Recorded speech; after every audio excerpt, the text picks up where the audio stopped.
Hello friends, स्वागत है फिर से आप सभी का मेरे यूट्यूब चैनल में। और दोस्तों, आज हम बात करेंगे बिहार आमीन परीक्षा एग्जाम 2021 का। सबसे इम्पॉर्टेंट चीज़ है कि इसका रिज़ल्ट कब तक आ जाएगा। ठीक है, क्योंकि आप सभी ने एग्ज़ाम दे लिया है।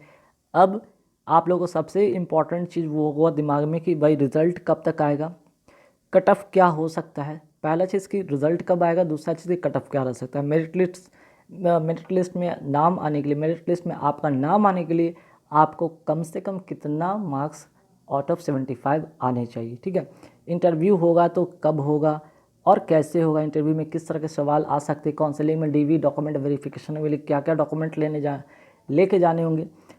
सबसे अच्छी बात है कि यहाँ पे 1767 पोस्ट है। ठीक है, 1767 पोस्ट है, जिसमें से मैं समझता कि 10% के आसपास में ही सिर्फ 10% ही ऐसे होंगे जहाँ पे जिनके पास एक्सपीरियंस होगा, तो वो तो वहाँ आप उनके लिए सीट रिजर्व है। अब जिनके पास एक्सपीरियंस नहीं तो लगभग आपको यहाँ पे 1600 सीट आप सभी के लिए। अब इसमें आपकी उम्मीदवारी, आपका जो है यहाँ पे रिज़ल्ट होना, आपका यहाँ पे सीट पक्का होना, ये बहुत बड़ा एक तोहफा आपको दे सकता है। अगर आपने कितना मार्क्स ले आएंगे, ठीक है, कितना मार्क्स ले आएंगे कि आपका कट ऑफ क्लियर होगा, आपका मेरिट लिस्ट बन जाएगा और आप इस 1500 से 1600 वाले लिस्ट में आपका नाम होगा और डीवी के लिए आप जा रहे हैं या इंटरव्यू के लिए जा रहे हैं।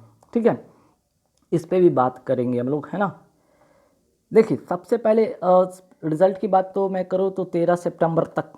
ठीक है, 13 सितंबर के 1 या 2 दिन पहले या 1-2 दिन बाद इस तरह से, लेकिन 13 सितंबर के आसपास अराउंड आपका रिज़ल्ट डिक्लेयर हो जाएगी, पूरी उम्मीद है। ठीक है, इंटरव्यू है या नहीं, देखिए एक तरह से एक कंप्लीट इंटरव्यू इसमें है नहीं। ठीक है, कंप्लीट इंटरव्यू जो होता है वो नहीं है, लेकिन हाँ एक फॉर्मली नॉर्मल तरीके से इंटरव्यू जैसा कुछ पूछा जा सकता है, नॉर्मल तरीके से, जो कि बाकी जो इंटरव्यू होता है जिसमें काफ़ी सारे प्रोसेस होते हैं, बहुत सारे क्वेश्चन पूछे जाते हैं, बहुत सारे वो आपके सब्जेक्ट वाइज क्वेश्चन पूछे जाते हैं, फिर बाकी इधर उधर के जो भी आप उनको लगता है वो पूछे जाते हैं। यहाँ पे एक इंटरव्यू भी जो होगा तो बहुत ही साधारण होगा, है ना, बहुत साधारण सा इंटरव्यू होगा, जिसमें कि बहुत ज़्यादा सवाल भी पूछ दिए, जाएंगे 2-3 सवाल अगर पूछ भी दिए जाते हैं तो बहुत साधारण सा सवाल होगा जो आप दे सकते हैं। और कैसे साधारण सवाल होगा इस वीडियो में आप आगे देखेंगे कि किस तरह के सवाल पूछे जा सकते हैं। काउंसलिंग की बात है तो काउंसलिंग में डीवी डॉक्यूमेंट वेरिफिकेशन होगा, जिसमें क्या क्या लेके जाना है इस पर भी बात करेंगे। पहले यहाँ पे देखते हैं कि एक्सपेक्टेड क्या कर सकते हैं कट ऑफ। ठीक है, क्या एक्सपेक्ट कर सकते हैं कट ऑफ, और ये कट ऑफ आफ्टर नॉर्मलाइजेशन होगा। ये कट ऑफ की अगर मैं बात करूँ तो यहाँ पे ये आफ्टर नॉर्मलाइजेशन ये मार्क्स आपके होंगे। ठीक है, तो नॉर्मलाइजेशन मार्क्स के बाद जो है जनरल कैटेगरी का अगर मेल की बात कर ले तो मेल का 75 में, है ना, आउट ऑफ 75 में कितने मार्क्स लाने होंगे कि मेरिट में आपका नाम आ जाएगा। 62 से 63 आप रखेंगे, आपका मार्क्स आ रहा होगा, या इससे ज़्यादा है तो आप डेफिनेटली इसमें जाएंगे, या इतना रहेगा तो एक उम्मीद किया जा सकता है, एक चांस आपका हो सकता है। वहीं फीमेल कैटेगरी 57 से 58 अगर ला रहे हैं आप तो आप जा सकते हैं, आपका मेरिट में नाम हो सकता है ना। बीसी कैटेगरी की अगर बात करते हैं तो बीसी कैटेगरी में 60 से 61 वाले इसमें आप जा सकते हैं मेल कैटेगरी से, फीमेल कैटेगरी से 55 से 56 जा सकते हैं। ईडब्ल्यूएस वाले की अगर कट ऑफ की बात करें तो 59 से 60 के रेंज में यहाँ पे कट ऑफ अगर आपका मार्क्स आ रहा है, 59 से 60 मार्क्स आ रहा है तो आप हो सकता है मेरिट में आप हो सकते हैं। वहीं फीमेल कैटेगरी अगर आपका 54 या 55 या उससे ज़्यादा आ रहा है तो आप मान के चलिए कि आप मेरिट में आ रहे हैं, है ना। ईबीसी वाले 58 से 60 मेल कैटेगरी है तो आपका 58 से 60 नंबर है आपका, या इससे ज़्यादा है तो आप मेरिट में आप जा सकेंगे। वहीं यहाँ पे 54 से 55 फीमेल कैटेगरी ईबीसी या ईडब्ल्यूएस दोनों कैटेगरी की बात करें तो फीमेल अगर 54 से 55 या उससे ज़्यादा है तो आप मेरिट में आप दावा कर सकते हैं, मेरिट लिस्ट में आपका नाम का दावा हो सकता है। एससी कैटेगरी की बात करते हैं 54 से 55 मेल कैटेगरी का अगर आपका मार्क्स आ रहा है तो आप इसमें आप कट ऑफ क्लियर कर पाएंगे और आप मेरिट में हो सकते हैं। वहीं फीमेल कैटेगरी 49 से 50 या उससे ज़्यादा अगर आपका मार्क्स है तो आप मेरिट में आप जा सकेंगे। एसटी कैटेगरी 55 से 56 अगर आपका है तो आपका नाम मेरिट में हो सकता है। ठीक है, वहीं फीमेल कैटेगरी 50 से 51 एसटी कैटेगरी में तो आपका मेरिट में नाम हो सकता है आउट ऑफ 75। आगे बढ़ते हैं। चलिए रिजल्ट की बात तो हो गई, कट ऑफ की बात हो गई, काउंसलिंग की बात, इंटरव्यू की बात भी होगा अभी। काउंसलिंग में क्या क्या लेकर जाना है, काउंसलिंग में क्या क्या लेकर जाना है। देखिए आपको एडमिट कार्ड लेके जाना है। एडमिट कार्ड ध्यान रखिएगा, स्कूल मैट्रिक इंटर का एडमिट कार्ड नहीं, आपने जो आमीन का, ठीक है, आमीन का जो एग्ज़ाम दिया है उसका एडमिट कार्ड की बात किया जा रहा है, ठीक है। कास्ट सर्टिफिकेट आपके पास होना चाहिए, रेसिडेंशियल सर्टिफिकेट होना चाहिए, मीन्स कि आवासीय प्रमाण पत्र, जाति प्रमाण पत्र और आय प्रमाण पत्र, मीन्स कि इनकम सर्टिफिकेट होने चाहिए। मार्कशीट होने चाहिए मैट्रिक का, उसका सर्टिफिकेट भी होना चाहिए। इंटर का मार्कशीट और उसका सर्टिफिकेट होना चाहिए। रिजल्ट मार्कशीट किसका, आमीन का, जो रिजल्ट आपका आएगा उसका मार्कशीट लेके जाएंगे। कैरेक्टर सर्टिफिकेट स्कूल का हो या कॉलेज का हो, यहाँ पे चलेगा, ठीक है। स्कूल या कॉलेज का आपका सर्टिफिकेट कैरेक्टर में चलेगा, ठीक है। अगर आपका स्कूल का कैरेक्टर सर्टिफिकेट है या कॉलेज का कैरेक्टर सर्टिफिकेट है तो चलेगा। रिसेंटली आपने अगर मैट्रिक किया है, सिर्फ मैट्रिक लेवल पे आपने फॉर्म अप्लाई किया, मैट्रिक का कैरेक्टर होना चाहिए। इंटर लेवल पे अप्लाई किया, इंटर के का जो है कैरेक्टर वहाँ पे दिखाना होगा आपको, ठीक है। फ़ोटो कम से कम आप 4 रख लेंगे, है ना। और इन सभी का ओरिजिनल के साथ साथ मैं बता दूँ, इन सभी का ओरिजिनल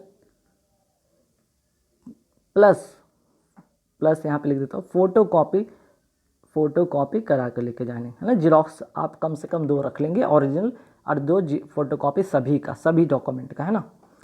अब आइए कि भाई इंटरव्यू में क्या हो सकता है। इंटरव्यू में तो मैंने बताया कि एक सिंपल सा साधारण सा इंटरव्यू होगा, ठीक है। बहुत टफ इंटरव्यू नहीं होना है। आपको फॉर्मल ड्रेस पहन के जाना है, ठीक है, चाहे मेल हो या फीमेल हो। ऑल डॉक्यूमेंट जिसमें कि आपको मैंने बताया कि मैट्रिक इंटर और जो आपका कास्ट सर्टिफिकेट है, इनकम सर्टिफिकेट है, बाकी सब चीज़ें।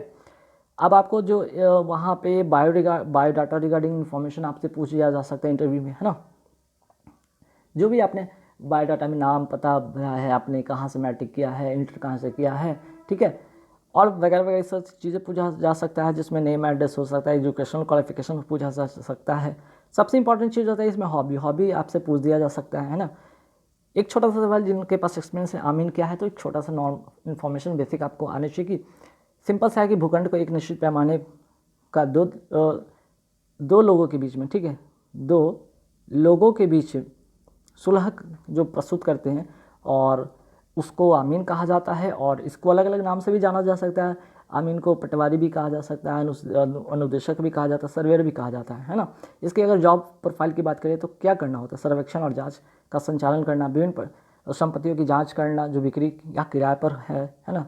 आगामी सर्वेक्षण के लिए डॉक्यूमेंटेशन या रिपोर्ट तैयार करना, जटिल सर्वेक्षण प्रक्रियाओं को निष्पादित करना, किसी वस्तु, व्यक्ति या संपत्ति के बारे में अगर आवश्यक हो तो, ठीक है। इतना बात हो गया। अब इंटरव्यू में क्या सवाल पूछा जा सकता है।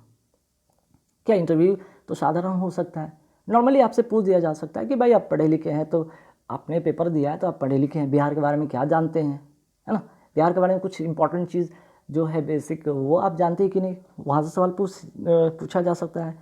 जैसे बताइए कि बिहार का संग्रहालय कब बना था, पता होना चाहिए, 1917 में, ठीक है। गोलघर का निर्माण कब हुआ था, 1784 में, अनाज के भंडारण के लिए। बिहार का स्थापना दिवस कब मनाया जाता है, या स्थापना कब हुआ था, 22 मार्च 1912, है ना।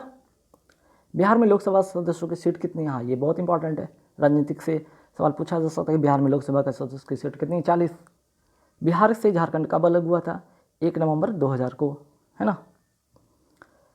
बिहार में राज्यसभा के सदस्यों की जो सीटों की संख्या कितनी, राज्यसभा सदस्यों की सीटों की संख्या कितनी, 16, याद रखेंगे। भारत में बिहार में बहुत एक इम्पॉर्टेंट है महात्मा गांधी सेतु, जिसकी लंबाई कितनी है, 5.56 किलोमीटर, जो कि गंगा नदी पर है ना। उप मुख्यमंत्री, देखिए बिहार में एक तो सीएम है श्री नीतीश कुमार जी, उसके अलावा 2 डिप्टी सीएम हैं, एक तो तारकिशोर प्रसाद है, दूसरा श्रीमती रेणु देवी। ध्यान रखिएगा, इनका जो है विभाग जो है, इनका जो मंत्रालय नगर विकास एवं आवास मंत्रालय का भी काम संभालते हैं, वित्त विभाग का भी काम संभालते हैं, वाणिज्य कर मंत्रालय का भी काम संभालते हैं, है ना। और ये आपदा प्रबंधन का कार्य संभालती हैं, है ना। चलिए इंपॉर्टेंट है कि बिहार में शिक्षा मंत्री का नाम बताइए, कौन है वर्तमान में शिक्षा मंत्री, बताना होगा आपको, विजय कुमार चौधरी।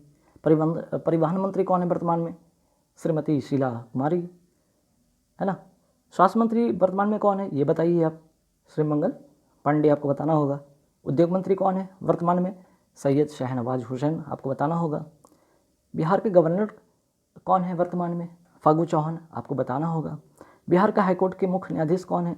संजय करोल। ये भी आपकी जानकारी में होनी चाहिए, वहाँ पे पूछा जा सकता है या पूछ दें। ठीक है। बिहार विधानसभा के अध्यक्ष वर्तमान में कौन है? आपको जानकारी होनी चाहिए, विजय कुमार सिन्हा। बिहार विधान परिषद के सभापति वर्तमान में कौन है? अवधेश नारायण सिंह। बिहार का हाईकोर्ट की स्थापना कब हुआ था? 1916 में। ये भी याद रखेंगे। कुछ छोटे मोटे साधारण से सवाल पूछ सकते हैं आपके बारे में या बिहार से रिलेटेड। जो आपने पेपर दिया है, पेपर के लिए तैयारी किया, तो ऑलरेडी आपको भी पता होगा ये सब चीज़ें, तो कुछ नया चीज़ नहीं है। बस इन सारी बातों पे ध्यान रखिएगा। और अगर आपका मेरिट लिस्ट में नाम आता है तो आप श्योर रहेंगे। ठीक है। मेरिट लिस्ट में नाम आने के बाद आप श्योर रहेंगे, ठीक है, कि आपका सिलेक्शन, मेरिट लिस्ट में नाम आने के बाद आपका सिलेक्शन की अगर बात करें तो ये मान के चलेंगे कि यहाँ से 90% आपका चांस बन जाता है। बाकी 10% आपका काउंसलिंग में, बाकी डेवी वगैरह चेक होता है, वहाँ पे सब कुछ ओके पाया जाता है, सब कुछ सही पाया जाता है, आप सिलेक्टेड है ना। तो गाइस इस वीडियो में इतना ही रहेगा। नेक्स्ट वीडियो में कुछ नया टॉपिक पर मैं वीडियो बना रहा हूँ। खासकर अभी मैं बीपीएससी पर, बीपीएससी पर काफ़ी सारा मैं वीडियो लेकर भी आऊँगा। सिर्फ नोटिफिकेशन रिगार्डिंग नहीं, बल्कि क्वेश्चन रिगार्डिंग भी, क्वेश्चन से रिलेटेड जो भी टॉपिक से आते हैं, क्या उसकी तैयारी कैसे करेंगे, कौन सी बुक पढ़ेंगे, उसमें किस तरह के क्वेश्चन पूछे जाते हैं, क्वेश्चन क्या होगा, इन किस तरह के क्वेश्चन होंगे, वो भी आप लोगों के साथ शेयर करूँगा। ठीक है। वीडियो उस पर भी आएगी। बहुत सारे क्वेश्चन 100 के 50 के टॉपिक बनाकर मैं वीडियो अपलोड करूँगा। आप देखेंगे, आपको बहुत ही फ़ायदा होगा। गाइस इस वीडियो में था। Thank you very much.